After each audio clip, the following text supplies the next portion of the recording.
علی علی حق ہے، علی حق ہے، علی حق ہے، علی علی جدھر حق ہے ادھر مولا، جدھر حق ہے ادھر مولا، جدھر مولا ادھر حق ہے۔ اگر نص سے رسالت موجود ہے، حضور کی نص موجود ہے، حدیث، اس کے مقابلے میں اجتہاد باطل ہے۔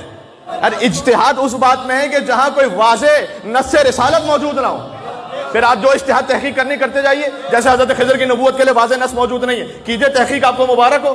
بائی دا وے کل حدیث سنا چکا ہوں کہ خضر علیہ السلام کا علم وہ تھا کہ جو پرندے کی چونچ میں آ گیا، جو سمندر میں رہ گیا وہ علی ابن ابی طالب کا علم تھا۔ یہ کل سے سنا چکا ہوں، اس لیے تو آپ تحقیق کرتے جائیے۔ لیکن جس ہستی کے بارے میں نص سے رسالت موجود ہے، اس میں آپ کی تحقیق کی کیا گنجائش ہے؟ یا ہماری تحقیق کی کیا گنجائش ہے؟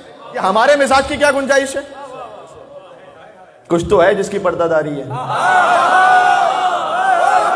ہاں بڑے اچھا، اس لیے کہ اگر یہ کلیئر ہو گیا کہ نص کس کے ساتھ ہے تو پوری عمارت دھڑم سے گر جائے گی۔ آپ کی شریعت کی، آپ کے مذہب کی پوری عمارت گر جائے گی۔ ہاں پھر بات یہاں تک نہیں رہے گی، حاکم شام تک۔ پھر یہ بھی سوال ہوگا کہ اسے اپوائنٹ کس نے کیا تھا؟ آج میری بات پہنچ رہے؟ میں تھوڑا سا بچوں سے اس لیے معافی چاہتا ہوں، مجھے کچھ بچوں نے میسج بھی بھجوایا کہ مولوی صاحب آپ کچھ بات کہہ جاتے ہیں، بڑے تو واہ واہ کہہ لیتے ہیں چونکہ وہ ہسٹوریکل کانٹیکسٹ کو جانتے ہیں، ہم چونکہ نہیں جانتے لہذا ہم سے مس ہو جاتا ہے۔ تو اب میں اس پہ بات کرتا ہوں تو پھر بڑے کہتے ہیں کہ مولوی صاحب یہ سنی سنائی بات کر رہے ہیں، کچھ دوسری بات۔ تو میں تھوڑا سا مجبور ہوں، میرے ساتھ رہیے گا، میں کچھ مکس کر کے بات کرنے کی کوشش کرتا ہوں، اس لیے تھوڑا سا سمجھا کے بات کر رہا ہوں کہ پھر سوال یہ ہوگا کہ حاکم شام کو اپوائنٹ کس نے کیا تھا، اور یہ بھی سوال ہوگا کہ اس کو پھر کس نے اپوائنٹ کیا تھا۔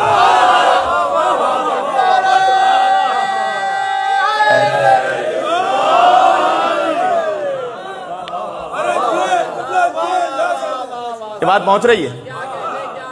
اور یہ بھی سوال ہوگا کہ حاکم شام نے کس کو اپوائنٹ کیا تھا۔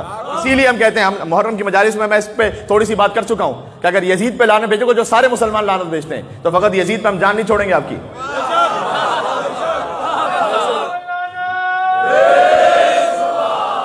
اچھا، جس کو اپوائنٹ کیا ہے اس پہ لعنت بھیج رہے ہو، جس نے اپوائنٹ کیا ہے اسے رضی اللہ کہہ رہے ہو۔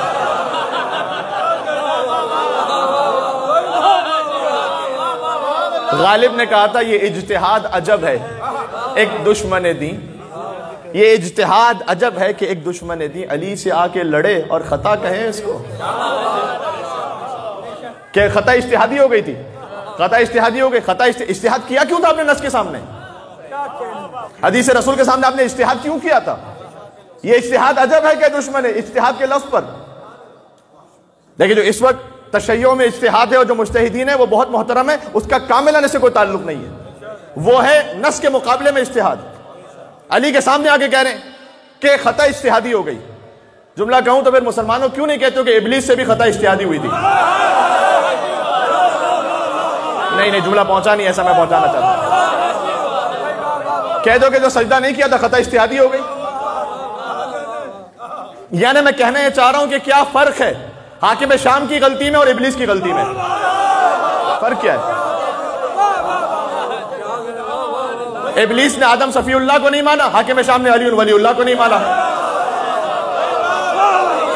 اس لیے نص کے مقابلے میں اجتہاد نہیں ہو سکتا، لہٰذا علی ابن ابی طالب السلام کو ایبسولوٹ علم دیا اللہ سبحانہ و تعالیٰ نے۔ علی علی حق ہے، علی حق ہے، علی حق ہے، علی علی جدھر حق ہے ادھر مولا، جدھر حق ہے ادھر مولا، جدھر مولا ادھر حق ہے۔